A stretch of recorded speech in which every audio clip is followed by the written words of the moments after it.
he walked a thin line.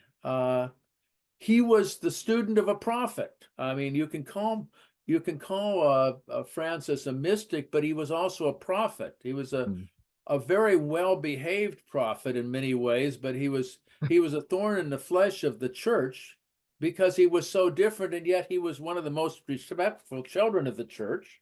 He never criticized the church, but his very being was critical of the church.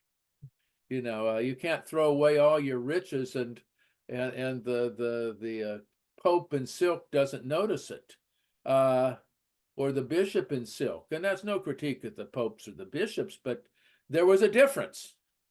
And Francis lived out of doors, trusting only God and the alms of others. And a couple, generations later, here we have Bonaventure having to make sure the lights are on, so to speak, having to make sure that the university stays in business, being the parent of the organization, the great father of the organization, which was a diverse organization. Again, one of his mediating tasks was to affirm both the traveling monks who had nothing and the ones who lived monastic lives but had something. Yeah. And the ones that lived monastic lives and had something, didn't probably all live with the simplicity of Francis. I mean, I have been in Franciscan orders and monasteries, and I've always been fed well there. I worked at Georgetown, and I knew if I wanted a better bottle of scotch than what I got at home, I'd go into the Jesuit community. They didn't own anything, but they were fed well. And how the sense of remembering that we have different callings. And certainly he dies while he's trying to negotiate a certain type of peace between the Eastern and Western Church that almost was to say that the diversity didn't need to be divisive.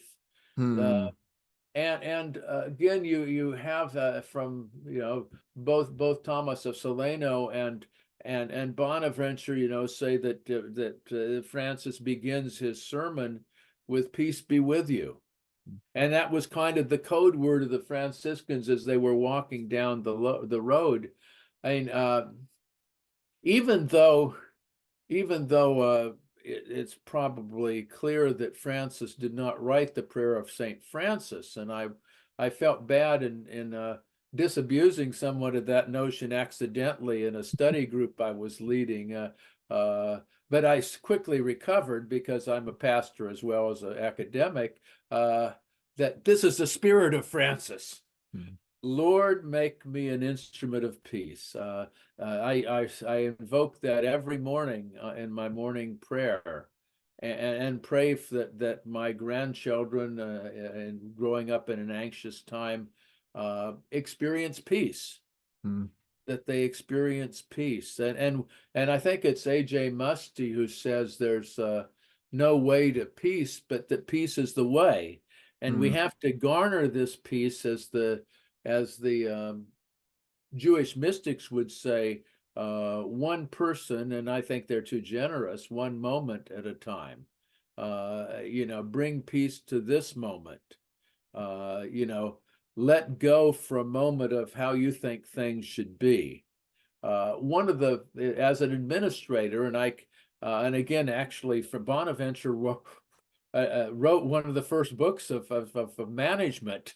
I'm not an expert at that book, by the way, but he wanted to.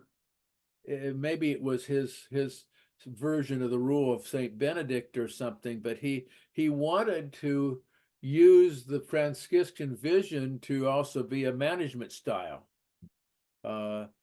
Maybe he was an inspiration indirectly to one of my mottos as an administrator of organizations and as a pastor of churches where you are dealing with diverse groups.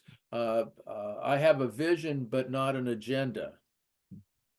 The vision is, this is where we need to go. It's the beloved community. Wherever we show up, it's, it's life, liberty, and pursuit of happiness for everyone around the globe, not just Americans and not just Mhm. American-born people and not just white Americans.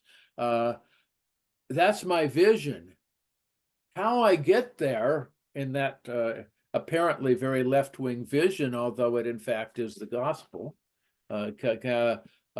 may involve me sitting down, if I were a person of power, with Mike Johnson, the Speaker of the House, whose views are entirely different than my own, and saying, well, how do we make sure that people are not going hungry in the United States? And there's some examples of this. There are some very enlightened people who are more pro-choice, and people who are more pro-life in the slogans we use.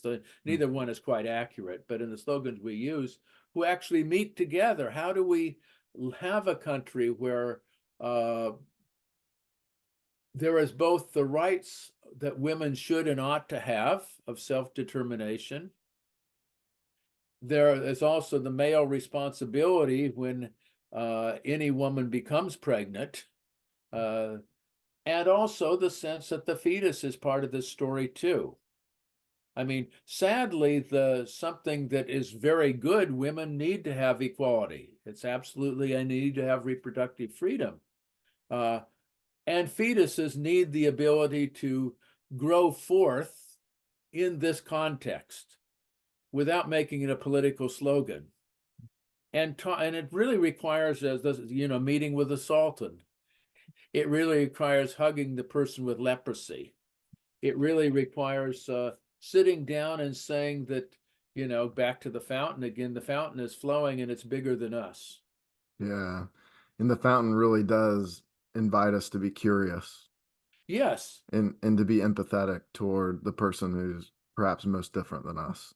yes. The great American theologian Reinhold Niebuhr has this wonderful comment, and it's my translation of his English into my English. Uh, in his own work, it's not quite exactly what I'm saying, uh, but I have to be aware of my own limitations, even as I see the truth in the limitations of others. Mm, A lot of the people we oppose deep down are, if we get cut beyond all the layers, they are motivated by what they believe is a good thing. And we have to figure out what that good thing is.